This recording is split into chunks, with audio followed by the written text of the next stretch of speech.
Hello everyone and welcome back to another video. Today we are doing my May wrap up and my June TBR. Now, I'll admit right away, I lied in my TBR jar video when I said that I was gonna read the 4 books that I had on this TBR because let's be honest, it was not possible. I made this video very late in the month. I had already read some books, but then my family was coming 3 days afterwards. And it was their first ever time in Montreal. I wanted to show them the city. I didn't read at all. But it was amazing. I don't regret a thing. Let's talk about the books that I read in the month of May and the one book on my whole TBR that I did read. I started the month strong with Fearless and the novella Powerful. I really love this trilogy. I'm so sad that it's over. I adored Fearless, but it's not a perfect book for me. I gave it a 4.25 stars just because the ending was a bit too rushed for my taste. I didn't like the way it was executed. I would have liked it to be a little bit more different, but the romance was so mature, was so swoony. If you want good yearning from Kai and Pei, this is the book for you. I would recommend this to anyone who would like to enter the romantasy genre but who doesn't want to have too much world building to deal with and to digest for a first read. It's a great series. I had so much fun with it. There are trials in this third book which picks back up right at the end of the second installment, Reckless, and I absolutely devour trials. They are never overdone for me when they are rightly executed. And the second trial was on the sea and it was everything to me. Romance-wise, this book is perfect. It's really the plot and the ending that liked for me, but still, such a good read. I would recommend this to anyone. And then I read Powerful, the novella that you're supposed to read if you follow the publishing order, which I did not do, just after Powerless, the first book. And you know what? I regret not doing that because they are crumbs of this book in Fearless that I did not understand at the time, or I did not grasp entirely. This novella was so damn good. It was amazing. I think it's my favorite novella ever, just because it has everything. It has humor, such a good romance, the plot, you already know what's gonna happen, but it makes it all so difficult to read. I highlighted so many quotes in this book. Both of the characters are amazing. You have Adina, which is Faye's best friend, and she's really like a girl, not good at fighting or anything, but she's so happy all the time and she has so much strength in the way she stays positive even in a world that tries to crush her all the time. And this is such a powerful message to give. Mac is a grumpy guy that only softens for her and opens up for her. And their story is heartbreaking, but so beautiful. I recommend this book to anyone, but you're gonna cry at the end. Just know that. If you read Powerless, you know why, I mean. But would I recommend this? Hell yes. It was a 5 stars. Probably my favorite book of the series, and it's a novella, so yeah. Please read this book, it's amazing. Then I read Say You Remember Me by Abby Jimenez, and I love this book. I was kind of scared when I started it just because I heard so many mixed reviews, and I have to say that this is now my favorite book from her. It deals with a not very sexy subject, which is long-distance relationship, so well. The characters are not all the time together, but you can feel how they are made to be with each other, and the yearning and the longing that you get from them trying but not being able to is worth everything. This book is perfect to me. At the beginning we have Samantha and Xavier. Xavier is a vet in Minnesota, and Samantha comes with a kitten that she found on the streets. And at first, he's a real asshole to her.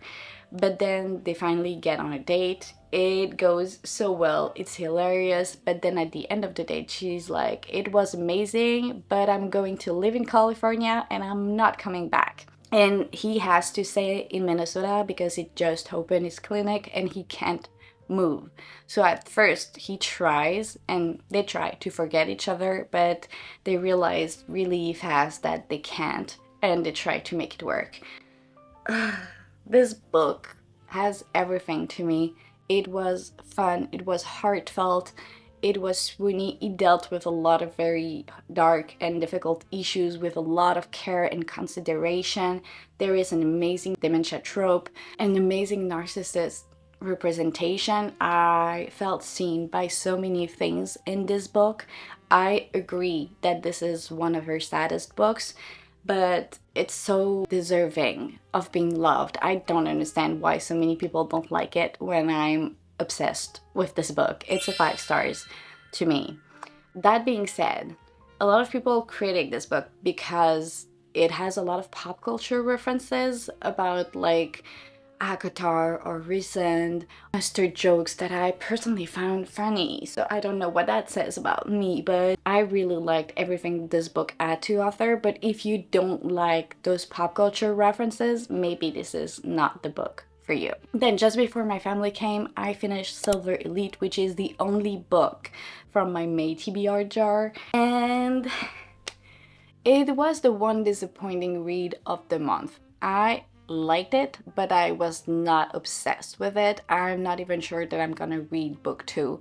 It will really depend on what I hear about it, because for now it is kind of a meh read. I gave it the 3.75 stars, and I'm gonna explain why now. I seen this book everywhere for like month. It was very hardly publicized. They gave a lot of ARC books, and a lot of people were raving about this, like this is the book of the year, this is the next Fourth Wing. It was compared a lot to Fourth Wing and to the Hunger Games, which is a bad thing to do for me, because these are two of my god tier series. When I think about these two series, I think of the highest book rush that I ever had in my life.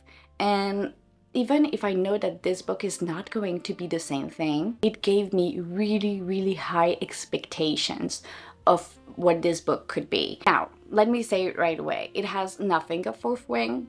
Get this out of your head. And the only thing that it has in common with the Hunger Games is the fact that it's a dystopian book, but that's absolutely it. And I have to say, even more than that, that it's only a dystopian romance. It has dystopian aspects, but no criticism of the society.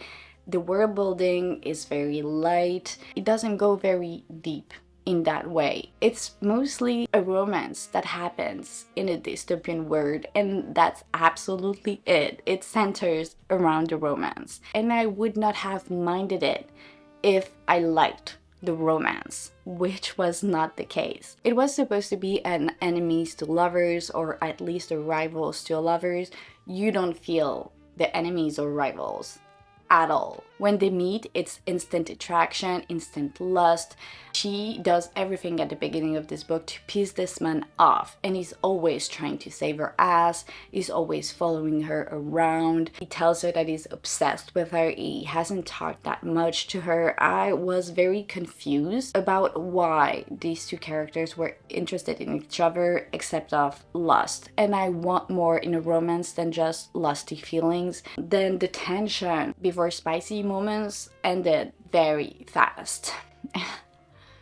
I'm kind of bored of that. It gave me really like the Tamlin and Fair feeling of the first book in Akatar, which is a funny story. I read the first Akatar years before reading the rest of the series because I despised that first book so much that I was like, I'm done. I'm not continuing. And then my sister said, you have to. It gets so much better. And I did, and I don't regret it.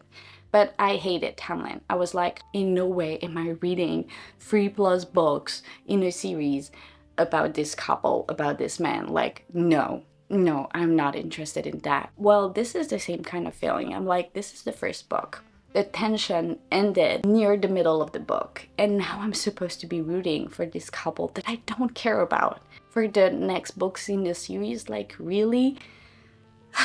The only hope for me for this series is that he's not the real MMC, the final MMC. That would be very exciting because I have one that I prefer to him. But I fear that it's gonna be him, and if that's the case, I'm not interested because this man is very bland. This man, I don't know a thing about him. I know what his worst nightmare is and what his favorite animal is, and that's absolutely it. They don't have that many intimate moments, and then at some point we have some kind of revelation and we're supposed to be like, oh, they're meant to be with each other, but I'm sorry, it's not enough. Literally, the romance is those two characters having several spicy scenes and then a few moments later. Okay, I'm back. My camera overheated, so now I have a cat rolling on the bed. I don't know what I was saying. I don't remember. What was I saying? Oh yeah, I was saying they have several spicy scenes and then at some point they say I love you. And I was like, why? You don't know anything about each other. You haven't talked that much. You had a lot of sex, yes, but that's not love. I'm sorry. I wish it had been less lusty and more romantic, that's for sure. I wish it was a slow burn, but it's a very me thing. And then I wish Cole was a little bit more interesting, but actually he was my favorite one of the two because Ren was very impulsive, cocky, and took a lot of irrational decisions. And for someone who's supposed to have been hiding her own life, she makes a lot of stupid mistakes that she should not have done. And this book is mostly her making a lot of bad decisions over bad decisions over bad decisions, and the MMC having to fix the problems for her. And I highly despise that. Now, don't get me wrong, I usually love crazy, impulsive, and cocky FMCs. That's my favorite type of FMCs. Like Ellen from Throne of Glass, she's my top one. I absolutely adore her. But I also love the fact that Ellen, even if she pulled like crazy stuff, was mostly fixing problems, and also she was always following her morals, which is not the case with Ren. She says a lot in this book, oh, I'm never gonna do this, never in my life, and she does it. It's something that she does several times in the book, and I think it's supposed like to, oh, hello. He's not mine. I'm keeping him for a friend. I think it was done to move the plot along, but it made the character less believable, less likable as well. At the end, Ren was making so many mistakes after mistakes after mistakes that I had to put the book down because I was mad at her. It was difficult to finish because I was like, girl, at some point, can you just like focus right now? Everything that I said, it seems like I hated that book. It's not the case. It's not a bad book by any means, but it's not a great book, and it's not the great book that I was expecting to read. It's really a middle of the road book. I really appreciated the action parts. I had a lot of fun with those moments, but when we got back to the romance, I was like, ugh. And that's absolutely not what you want. Especially the spicy scenes, I was like, oh no, not again.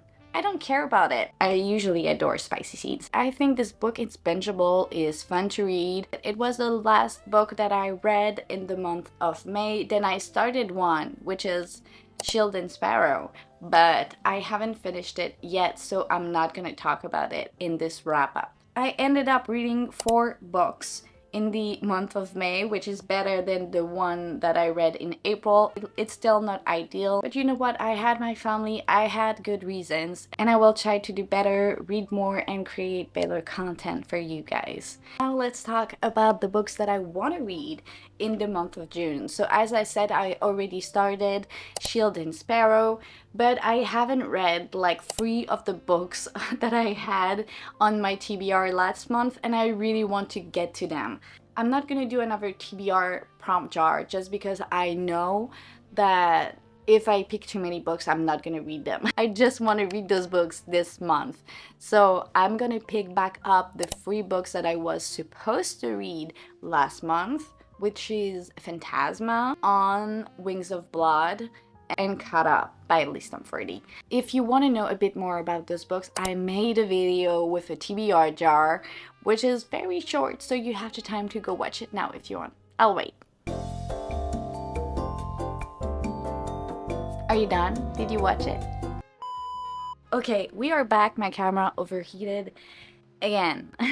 So this is the part now where I talk about my TBR. As I said, I haven't read the books in my previous TBR. I read only one of them, and I really want to read the others because I like those choices. I want to read these books, so it's not going to be difficult for me to go through them, which already give us 3 books. I only want to plan for 6 because that's already a very good number, and if I can go up, it will be me mood reading. As I said in the previous video, I am a mood reader to my core, so even if I plan to read a book, sometimes I'm just gonna do something completely different just because I want something different. I made a short video about my immediate TBR. Those are books that I really want to read. So I'm not gonna make a TBR jar prompt this month. As much as I liked it, I'm gonna keep it for next month, which means I'm only gonna say the 3 other books that I'm gonna pick for this month of June. I'm already reading one of the books that are in this video, and it's Shield and Sparrow, but I also really want to get to the others. I talked about Dire Bones as well. This is an indie published romantasy with trials and bonded wolves. I haven't searched more than that because I like to be surprised. So that's all I'm gonna say about it. I heard only good things about this book. Everybody that I follow has been raving about this. This is one of the books that I expect to be a 5-star or at least a 4.5 stars. I'm so excited about this book. Another book that is a 5-star prediction is Heavenly Bodies, and it's the next one that I want to add to this TBR. It's the celestial kind of romantasy. Everybody that I follow has been raving about this book. I can't wait to get to it. And also, I'm kind of scared because it's only the first book in a series that was indie published but is republished today. The first book is the only one out, and I'm gonna have to wait for the other 2. I don't want to do that, but also I really want to read this book, so I think I'm just gonna do it. The curiosity is stronger. And then I talked about another book in this immediate TBR video, but I think actually that I want to read something else than a romantasy after all those romantasy books.